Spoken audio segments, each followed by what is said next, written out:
Crown Resorts gets back its unlimited licence in New South Wales just as Star Entertainment's boss fights for his company. Elon Musk doubles down on Prime Minister Anthony Albanese and the eSafety Commissioner, and superannuation returns boom on the back of stronger markets. Welcome to Fear and Greed, daily business news for people who make their own decisions. It is Wednesday, the 24th of April, 2024. I'm Michael Thompson, and good morning, Sean Aylmer. Good morning, Michael. 24th of the 4th, 24. How's that for a ring? It's very exciting, but I'm more excited about the fact that today is newsletter day, Sean. Ah, yes. Always exciting newsletter day. We get to write what we really think. I'm still campaigning to call the Fear and Greed newsletter Aylmer Unleashed, because you really do kind of, you have a few spicy opinions in there. Spicy opinions. I think they're all reasonable. It's just that, some really stupid stuff happens in business, and I think it should be called out. Yeah, I completely agree. And if you want to see what Sean thinks about everything, he doesn't hold back. Head to fearandgreed.com.au, put your email address in. It heads out mid-morning on a Wednesday, every Wednesday. So jump online, put your email address in, fearandgreed.com.au, and you can get today's newsletter of Aylmer Unleashed. But Sean, you also have an interview coming up after the show today. Guy Callaghan from Banjo Loans. I sure do. We talk about the state of the small and medium-sized business sector, the fact that tax debt is now becoming an impediment to getting a loan. We talk about what sectors are struggling most, and surprisingly, there are a few sectors that are doing pretty well. Maybe not surprisingly, but Guy points out a few of the sectors that are doing pretty well.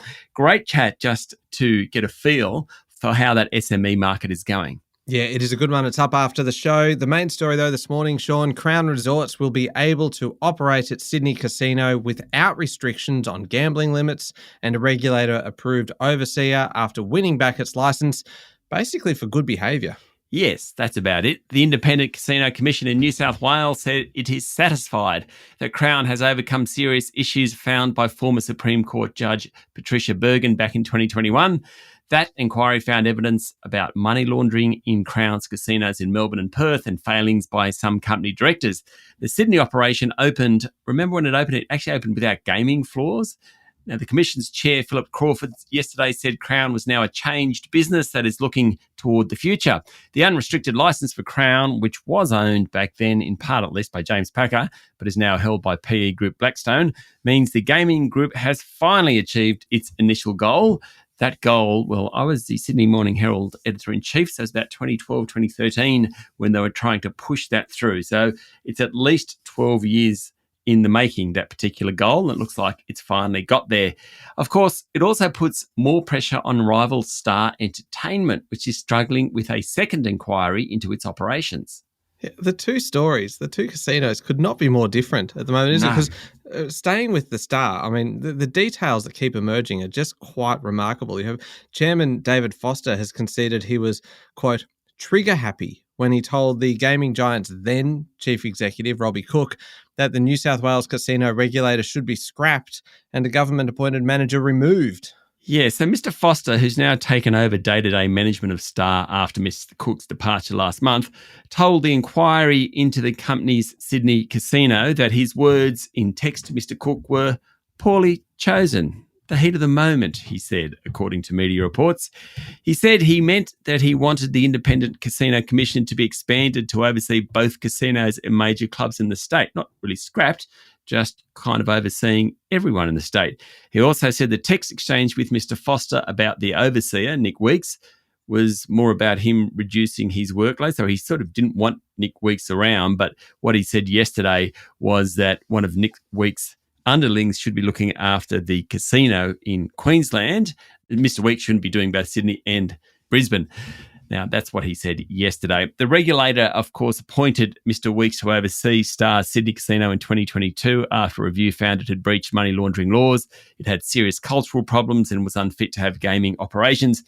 The second inquiry that's underway now into whether Star should be handed back its licence, so far, it's been alleged that senior Star execs wanted to go to war with the regulator, that many felt sidelined by Mr. Cook. It also heard oversight of patrons remained poor. Mr. Foster also said text messages from earlier this year presented to the Bell inquiry last week were all taken out of context, and he just denied that Star was ever going to war with the regulator. Michael, I think it's very unclear whether or not Mr. Foster will keep his job at the end of all this. It's actually unclear whether Star will keep its license.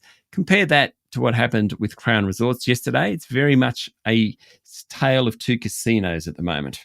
Surely this will be kind of taught in like business colleges and things in the future, right? Because it's the perfect case study of two businesses going through something nearly identical and very different outcomes. Yeah, how they responded. Incredible. It is amazing. All right, taking a look at local markets, how did they perform yesterday? The S&P ASX 200 closed up 0.5% to 7,684 points, with tech stocks performing best, followed by healthcare and financials. The worst performing sub-index was the energy sector. All the big banks did well. Commonwealth Bank, National Australia Bank and Westpac were all up by more than 1%. The big miners tended to underperform, as did Wesfarmers. CSL, Macquarie and Goodman did well. In fact, there were strong performers across a range of sectors. The top 4 stocks were Mineral Sands Group Iluka, Tabcorp, the gaming group, Ramsay Health and Flight Centre. That's a pretty eclectic mix, I'd say. Gold miner Northern Star fell 4% following mixed results in its third quarter production results, as well as a more general sell-off in gold stocks. Transport and logistics group Brambles provided a trading update, and then its share price fell 6%. Clearly not well appreciated by investors, that one. Select Harvest's share price tumbled 10%, even though it's set for a bumper 2024 almond crop. In fact, it will probably be one of the biggest almond crops ever. Alas, almond prices remain very soft on the back of a boom US season, Michael. And that's just nuts. That's actually embarrassing how lazy that one was. I think I might in the next couple of days do a story on almonds, because it's quite an interesting sector at the moment, because there's demand. Almonds are very nutritious, but demand dropped in the past couple of years, but there's plenty of supply, so prices have come down. In fact, let's in the next couple of days do an almond story. I would love to hear that, actually. Aren't they very water intensive as a crop? Yes, and they're not that easy to produce because of those reasons. I mean, already I'm interested. You've got me kind of. We'll crack this one open, Sean.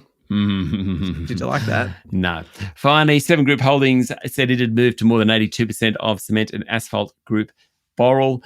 Also, local bond fund First Sentia is going to shut down its Aussie fixed income and global credit business. So it's just one of its major funds. And it basically just gives $13 billion back to investors. It used to be part of the Colonial First State Global Asset Management. That was one of the biggest local bond funds in the place. Now, First Sentia has that now. It's also going to close down its emerging companies and equity income strategies fund, handing $1 billion back. Not that often that happens. That's $14 billion they're just going to give back to investors. They just don't make enough money from running those funds anymore. Wow. There's some interest. There's some big stuff happening at the moment. This is actually a quiet week, right? Typically, because you have the public holiday for Anzac Day, there still seems to be quite a bit of corporate news around. Yeah. And it's been a funny month because there were school holidays in Sydney at the moment. This is the second week of school holidays, and the previous 2 weeks of school holidays were Queensland and Victoria. It's been a funny month, Michael. It certainly has. What's going on in international markets, Sean? US bond yields keep creeping higher, suggesting that traders are now contemplating the idea that rates in the world's biggest economy could rise again. In fact, traders have priced in a 20% chance of an increase over the next 6 months.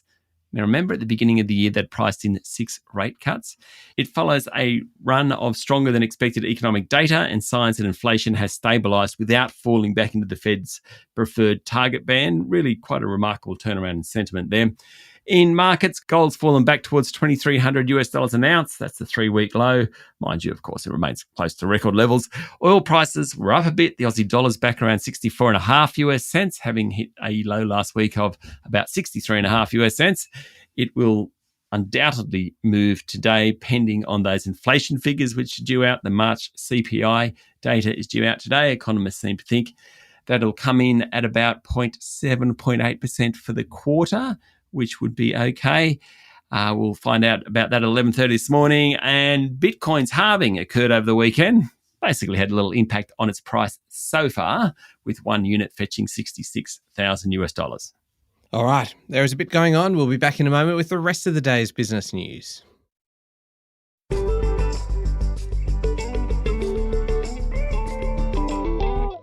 Sean, ex-owner Elon Musk is showing no contrition over his social media website, showing images of the Wakely stabbing incident, asking why the Australian eSafety Commissioner should have authority over all countries on Earth.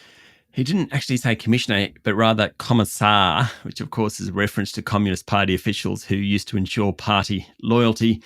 Mr. Musk pointed out that the eSafety boss was unelected, pointedly pointed out.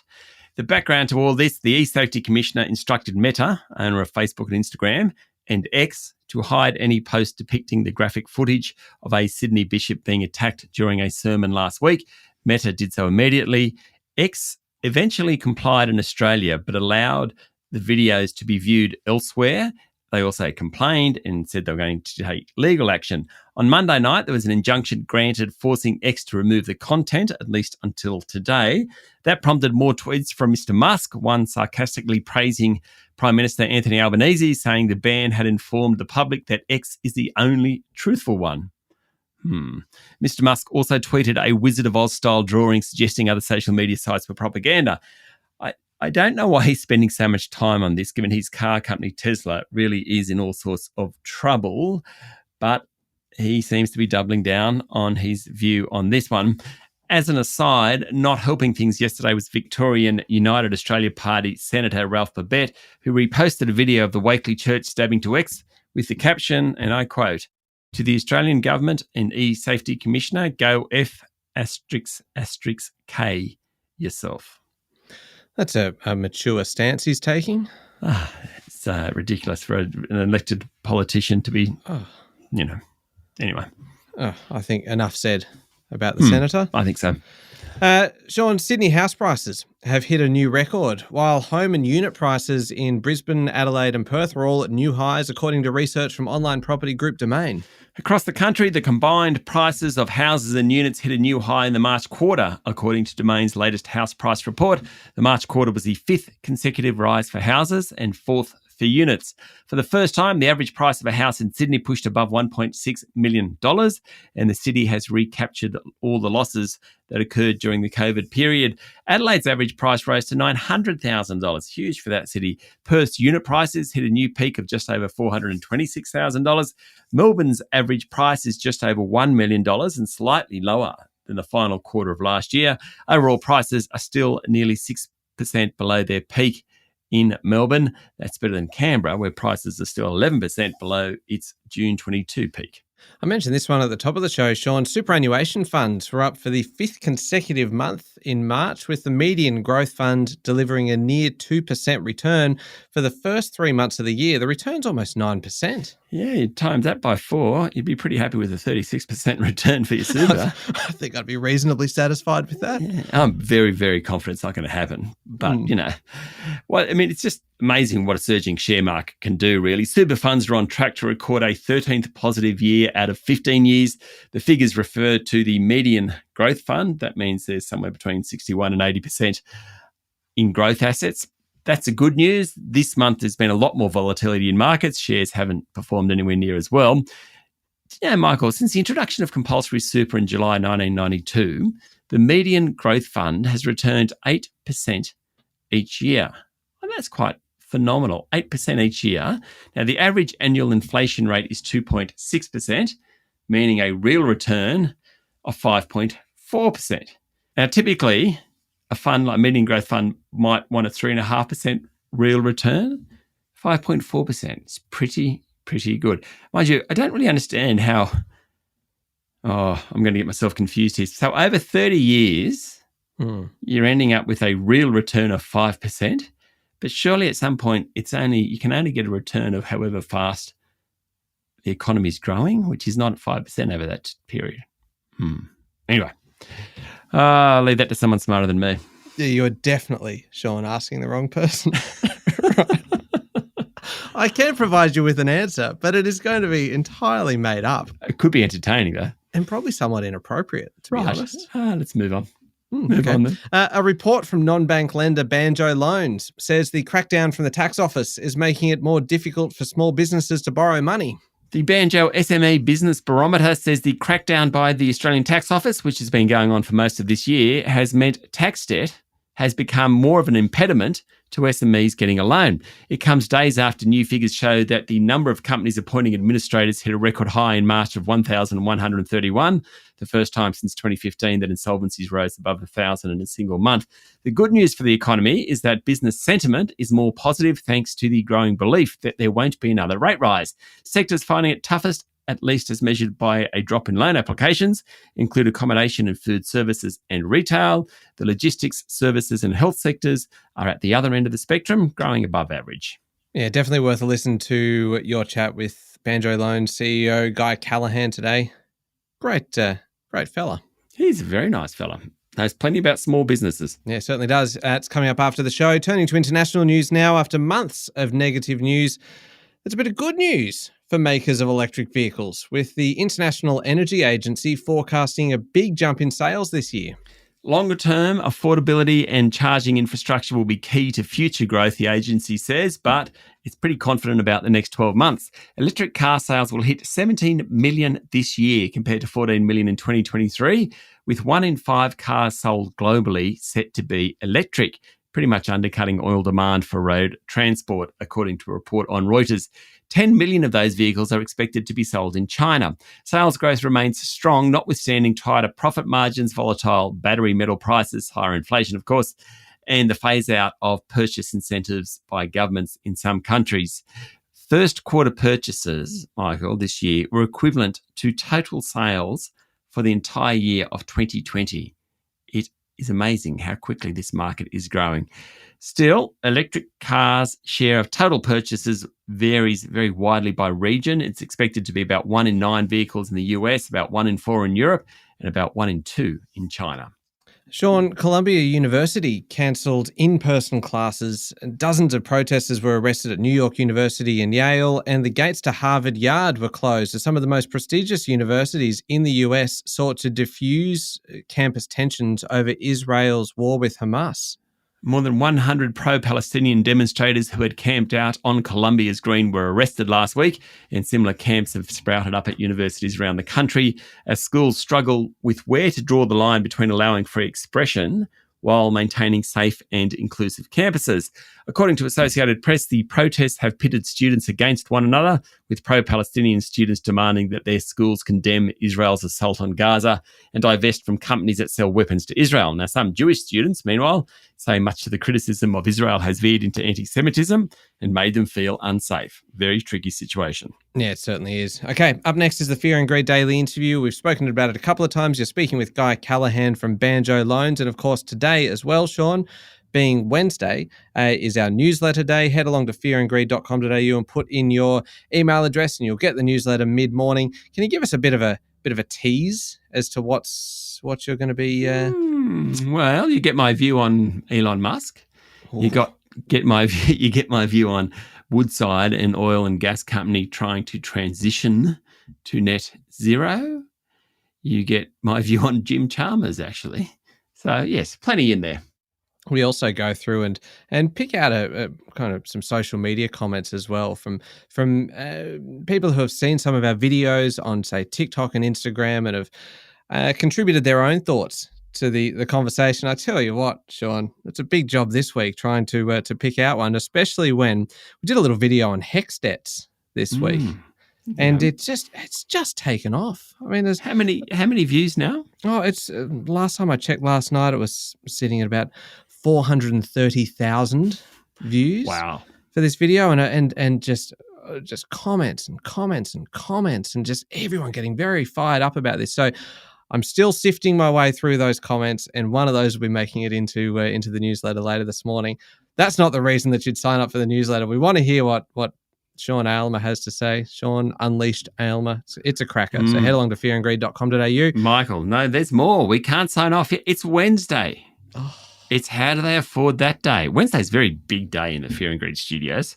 What's it on today? Look, this week, Sean, it's actually about 5 steps to a frugal life.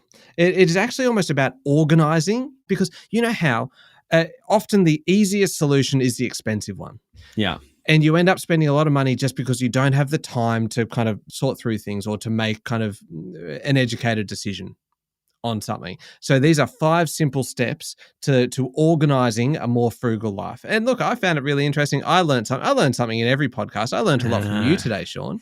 Well, I'm just back to this frugal lifestyle. What if you don't want a frugal lifestyle? What if you want to waste money?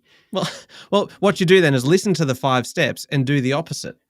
Righto, good. So you still listen though, of course. You got me now. Yeah, Good. I'll put a link in today's show notes to the new episode of How Do They Afford That?